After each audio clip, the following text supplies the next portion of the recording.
আসসালামু আলাইকুম বন্ধুরা, কেমন আছেন সবাই? আশা করি সবাই ভালো আছেন। আজকে আমরা যে বিষয়টি নিয়ে কথা বলবো সেটি হচ্ছে টিপি লিঙ্ক রাউটারের যে বেসিক যে ইউজের যে বিষয়গুলো সেগুলো নিয়ে আমরা একটু কথা বলবো, সাধারণ বিষয় নিয়ে একদম ইজিলি সবাইকে বুঝাই দেওয়ার চেষ্টা করবো ইনশাল্লাহ।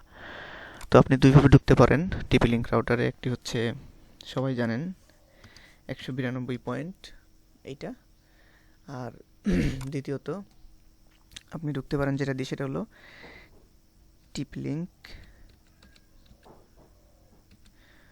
wifi.net।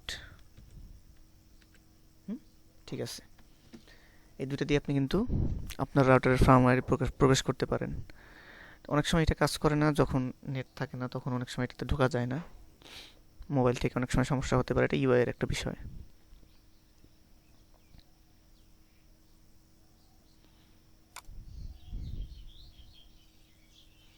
তো দেখা যাক কোনটা আগে আসে।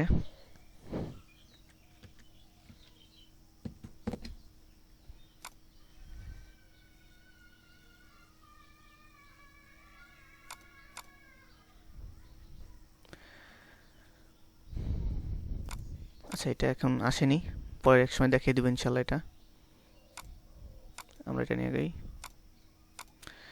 ঠিক আছে, এরকম একটা ইন্টারফেস যেটা আপনি কম্পিউটার থেকে খেয়াল করতে পারবেন। এখানে কিন্তু টিপি লিঙ্ক আইডি দিয়ে ক্লাউড বেসড একটা ম্যানেজমেন্ট সিস্টেম আছে, সেটা নিয়ে আমরা পরে কথা বলবো এক সময়। যে আপনি চাইলে কিন্তু আপনার মোবাইল থেকে আপনি যদি ডাটা ইউজ করেও আপনার রাউটারকে রিবুট করতে চান, সেটা কিন্তু করতে পারবেন যদি রাউটারের নেটওয়ার্ক থাকে। তো ওই সময় যদি নেট থাকে রাউটারে, তাহলে আপনি হচ্ছে যে রিমোট এরিয়া থেকেও আপনি সেটাকে কন্ট্রোল করতে পারবেন আপনার মোবাইল দিয়ে বা অন্য কোনো নেট দিয়ে, সরাসরি এই নেট ইউজ না করেও। সেটা নিয়ে আমরা পরে এক সময় কথা বলবো ইনশাল্লাহ কীভাবে করতে হয়। তো যাই হোক, লগ ইন করে নিচ্ছি।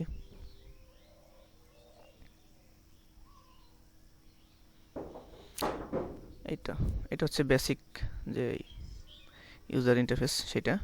আর রাউটারের মডেলটা এখানে দেখাচ্ছে, এইটা জি5 টিপি লিঙ্কের। মিডিয়াম টাইপের একটা রাউটার, খুব বেশি ভালোও না আবার খারাপও বলা যায় না, তবে রেঞ্জটা খুবই কম, শক্তিশালী নয় রেঞ্জ। আচ্ছা, এইখানে হচ্ছে দেখতে পাচ্ছেন নেটওয়ার্ক ম্যাপ। এখানে একটু গ্রাফিক্যালি দেখানোর চেষ্টা করেছে যে এইগুলো আর কি ইন্টারনেট রাউটারের মডেল, কোন কোন অর্থাৎ কোন কোন ব্যান্ড চালু আছে, 4G 5G, কোনো ম্যাশ ডিভাইস আছে কিনা, এখানে কতগুলো ক্লায়েন্টস আছে, এগুলো আর কি ডিটেলস। এমনকি এগুলোর লিঙ্ক রেটও দেখাচ্ছে ওয়াইফাই থেকে, যেহেতু এটা 5G, এটা এতে এরকম দেখাচ্ছে। আর এগুলো জিবিপিএস, অর্থাৎ এটা ল্যান্ড পোর্ট থেকে নেওয়া। আচ্ছা ঠিক আছে, এখান থেকে ইন্টারনেটে যেটা আছে এটা কুইক সেট আপের একটা অপশন আছে এখানে। এই তো, যেহেতু আমার পিওপি লাইন সেহেতু এরকম পাসওয়ার্ড দেখানোর দরকার নেই। এখানে কিছু সেটিংস আছে, যেটা হচ্ছে যে দেখতেই পাচ্ছেন আপনারা, 2.4G, এরপরে 2.5G,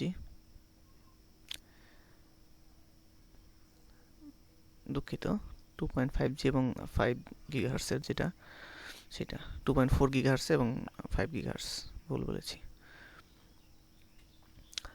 এখানে যে ব্র্যান্ড স্টিয়ারিংয়ের যে অপশনটা আছে সেটা যদি আপনি ইনেবল করেন, তাইলে হচ্ছে যে 5G এবং 4G দুইটাই একই নামে ডিসপ্লেড হবে। সেটা অটোমেটিক্যালি যে ডিভাইসে যেটা সাপোর্ট করে সেটাই কিন্তু ধরবে। আর আপনি চাইলে কিন্তু আলাদা করে দুইটা নামও দিতে পারেন, 5G এবং যে 2.4 GHz যেটা আছে।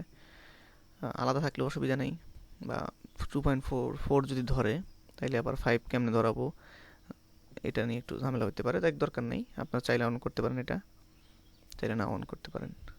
ইচ্ছা করলে আরও বাড়তি কিছু গেস্ট অ্যাকাউন্ট অ্যাড করতে পারবেন এখান থেকে, ইজি সেট আপ এটা। অ্যাডভান্সে কিছু এক্সট্রা কিছু ফিচার আছে, সেগুলো নিয়ে আমরা আলোচনা করতেই পারি। অপারেশন মোডে রাউটার, যেহেতু এটা মেইন রাউটার হিসেবে আছে, অ্যাক্সেস পয়েন্ট মোডে নাই, তো এখানে দুইটা মোড দেখাচ্ছে। নেটওয়ার্কের বিষয়ে এখানে কিছু আছে, স্ট্যাটাস, এখানে কিছু নেটওয়ার্কের ডিটেলস দেওয়া আছে। IPv6 এটা নয়, কাজে এখানে এরকম কিছু নেই। ল্যান্ড পোর্টের কিছু আছে, ডিএসপি সার্ভারের কিছু বিষয় আছে এখানে, এগুলো তেমন জরুরি না। ইন্টারনেট সেটা তো আমরা দেখলামই, কুইক সেট আপে সেটা দেখেছি আমরা, ইজি দেওয়া আছে। এখানে একটু বেশি করে দেওয়া আছে কিছু। ম্যাক ক্লোনের অপশন আছে, কিছু কিছু এক্সট্রা অপশন আছে। যাই হোক, এগুলো আপনারা দেখে দিবেন, সবগুলো দেখতে গেলে অনেক ঝামেলার বিষয় হয়ে যাবে।